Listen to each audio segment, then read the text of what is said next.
दोस्तों, हमारी तरह शायद आपने भी नालंदा विश्वविद्यालय के बारे में सिर्फ स्कूल की किताबों में ही पढ़ा होगा। ये यूनिवर्सिटी एक वक्त पर आज के ऑक्सफोर्ड और कैम्ब्रिज के बराबर थी, जहां दुनिया भर से लोग पढ़ने आया करते थे। लेकिन फिर 12वीं शताब्दी में इसे बख्तियार खिलजी द्वारा नष्ट कर दिया गया और यहाँ पर रखी 90 लाख किताबों को जलाकर राख कर दिया गया। एक सवाल जो हमेशा मन में कौंधता है वो ये है कि ना ही नालंदा किसी राजा का किला था और ना ही कोई मंदिर जहाँ बेशकीमती हीरे जवाहरात रखे गए हों। तो आखिर खिलजी ने यहाँ आक्रमण क्यों किया? अब्दुल कलाम का इस यूनिवर्सिटी से क्या रिश्ता है और कैसा होता था नालंदा में स्टूडेंट बनकर रहना? आज जानेंगे हम ये सब, तो बने रहिएगा वीडियो के अंत तक हमारे साथ। लेकिन वीडियो शुरू होने से पहले अगर आप चैनल पर नए हैं या आपने अभी तक चैनल को सब्सक्राइब नहीं किया है तो चैनल को सब्सक्राइब करना और बेल आइकन दबाना ना भूलें। पहले तो ये जान लेते हैं कि नालंदा विश्वविद्यालय आखिर था कैसा। मशहूर चाइनीज ट्रैवलर ह्यून सांग ने 7वीं शताब्दी में आकर शिक्षा ली थी। वो अपनी किताब में लिखते हैं कि नालंदा वो जगह है जहां महात्मा बुद्ध ने अपना तीसरा उपदेश दिया था और इसके करीब 1000 साल बाद 5वीं शताब्दी में कुमारगुप्त प्रथम के द्वारा नालंदा यूनिवर्सिटी की स्थापना की गई। नालंदा यूनिवर्सिटी में 10,000 से ज्यादा बुद्धिस्ट मंक्स और 1510 से ज्यादा टीचर्स रहते थे। यहाँ पर चीन, जापान, कोरिया, इंडोनेशिया, पर्शिया, तुर्की और श्रीलंका से लोग पढ़ने आया करते थे। वैसे तो इस यूनिवर्सिटी में बुद्धिज्म का बहुत इन्फ्लुएंस था, लेकिन बुद्धिज्म के अलावा यहाँ पर एस्ट्रोनॉमी, मैथमेटिक्स, मेडिसिन और फिलॉसफी जैसे सब्जेक्ट्स भी पढ़ाए जाते थे। जीरो और डेसिमल सिस्टम का आविष्कार करने वाले आर्यभट्ट खुद एक समय पर इस यूनिवर्सिटी के हेड हुआ करते थे। उनके अलावा इस यूनिवर्सिटी में हर्षवर्धन और नागार्जुन जैसे ज्ञानी भी रह चुके हैं। नालंदा पर हमले की बात करें तो खिलजी वो पहला व्यक्ति नहीं था जिसने नालंदा पर हमला किया था। नालंदा पर 3 बार हमला किया गया। 455 से 467 के बीच सेंट्रल एशिया से आए हुन्स ने समुद्रगुप्त के राज के वक्त नालंदा पर हमला किया और इसे नुकसान पहुंचाने की कोशिश की गई। इसके बाद न सिर्फ इस यूनिवर्सिटी को रिस्टोर किया गया बल्कि इस बार इसमें कई नई बिल्डिंग्स जोड़कर इसे और भी ज्यादा भव्य बना दिया गया। नालंदा पर दूसरा हमला 7वीं शताब्दी में हुआ था, जब बंगाल के गौदास राजघराने ने इस पर हमला किया था और फिर इसे राजा हर्षवर्धन ने रिस्टोर किया। लेकिन नालंदा पर अभी तीसरा हमला होना बाकी था। वक्त में 600 साल आगे चलें तो बख्तियार खिलजी एक एक करके जब भारत के सभी इलाके जीतने में लगा हुआ था तो वो बीच में बीमार पड़ गया। कई डॉक्टर्स को बुलाने के बाद भी जब कुछ नहीं हुआ तो खिलजी को नालंदा के इस वक्त के प्रिंसिपल राहुल श्रीधर से मिलने को कहा गया, जो मेडिकल के क्षेत्र में ज्ञानी थे। खिलजी ने राहुल श्रीधर को बुलाया तो जरूर, लेकिन उन्होंने राहुल के सामने शर्त रखी कि वो उनकी दी हुई कोई दवा नहीं खाएंगे। खिलजी यहाँ पर राहुल और नालंदा को चैलेंज कर रहे थे, लेकिन राहुल ने खिलजी की शर्त मान ली और उन्हें कुरान देते हुए कहा कि रोज उसके कुछ पन्ने पढ़िएगा, आप ठीक हो जाएंगे। दरअसल श्रीधर ने खिलजी को ये नहीं बताया था कि उन्होंने कुरान के सभी पन्नों पर अपनी दवाई लगाई थी और पन्ने पलटते वक्त इस दवाई के शरीर में जाने से खिलजी फिर से अपने पैरों पर खड़ा होने के काबिल हो गया। लेकिन नालंदा और राहुल को शुक्रिया करने के बजाय खिलजी ने प्रण ले लिया कि वो नालंदा का विनाश जरूर करेगा।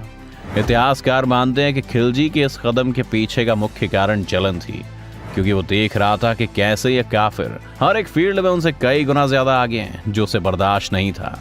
नालंदा में एक बहुत बड़ी लाइब्रेरी थी जो कई मंजिलों वाली 3 इमारत के बीच में बसी थी।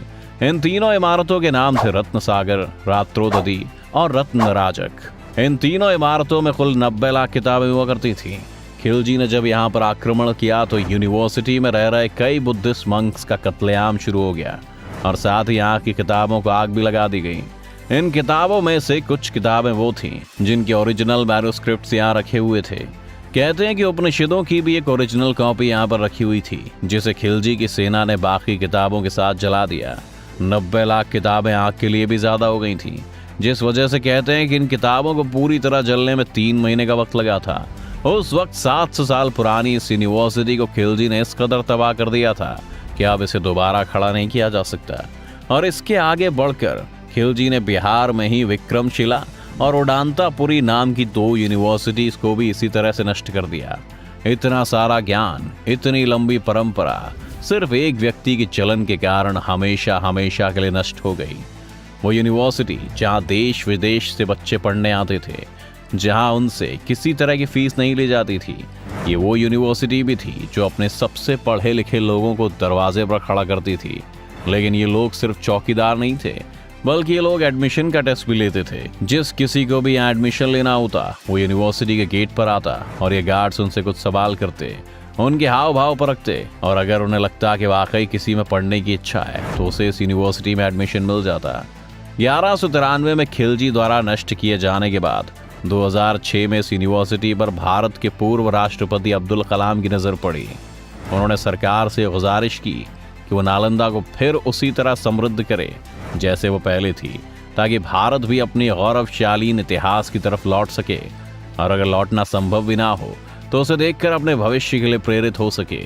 इसके बाद सरकार ने तुरंत एक्शन लेते हुए नालंदा यूनिवर्सिटी एक्ट ऑफ 2010 के अंतर्गत नालंदा को पुनः स्थापित करने का काम शुरू कर दिया था। नालंदा यूनिवर्सिटी की गवर्निंग बॉडी के हेड के तौर पर इस वक्त नोबेल प्राइज विनर प्रख्यात लेखक और इकोनॉमिस्ट अमर्त्य सेन को चुना गया। और आपको ये जानकर खुशी होगी कि साल 2014 से यहाँ पर एडमिशन्स भी होने शुरू हो गए। ये यूनिवर्सिटी ओरिजिनल यूनिवर्सिटी के ऊपर नहीं बल्कि उसके पास ही कहीं बनाई गई है। ऐसा इसलिए भी किया गया ताकि नालंदा के वीरान खंडरों को एक टूरिस्ट प्लेस के रूप में विकसित किया जा सके और यहाँ आने जाने वाले अपनी संस्कृति को पहचानें। नालंदा की कहानी यहाँ पढ़ने वाले किरदार ही कह देते हैं। यहाँ पर आर्यभट्ट भी थे जो ग्रहों की दिशा देखा करते थे। मैथमेटिक्स के जटिल कॉन्सेप्ट्स को अपनी हथेली पर रखकर उनमें से एक नए तरह के मैथ को जन्म दे देते थे। तो वहीं दूसरी ओर यहाँ पर राहुल श्रीधर जैसे निश्चल लोग भी थे जो अपने डॉक्टर होने का फर्ज निभाते वक्त ये भी नहीं देख रहे थे कि जिसका वो इलाज कर रहे हैं वो दोस्त है या दुश्मन। उन्हें सिर्फ एक बीमार आदमी दिखा जिसे उन्होंने अपने ज्ञान के माध्यम से फिर से स्वस्थ कर दिया। यही तो थी नालंदा, एक्सीलेंस की पहचान, जहाँ पढ़े हुए लोग उस वक्त दुनिया के सबसे बड़े इंटेलेक्चुअल्स में से एक थे, और ना सिर्फ अपने वक्त में बल्कि आज तक पढ़े और पढ़ाए जाते हैं। अगर नालंदा में रखी किताबें जल भी गईं तो क्या हुआ, हमें शायद इन लोगों में ही नालंदा का ज्ञान अब तलाश करना चाहिए। वो नालंदा जिसका अर्थ था कभी ना रुकने वाला पानी, आज फिर नई रूप से नई फसलों को सींचने चला है। देखते हैं आगे क्या होता है। आपको क्या लगता है कि नालंदा की तरह भारत की बाकी प्राचीन यूनिवर्सिटीज को भी हमें फिर से खड़ा करना चाहिए?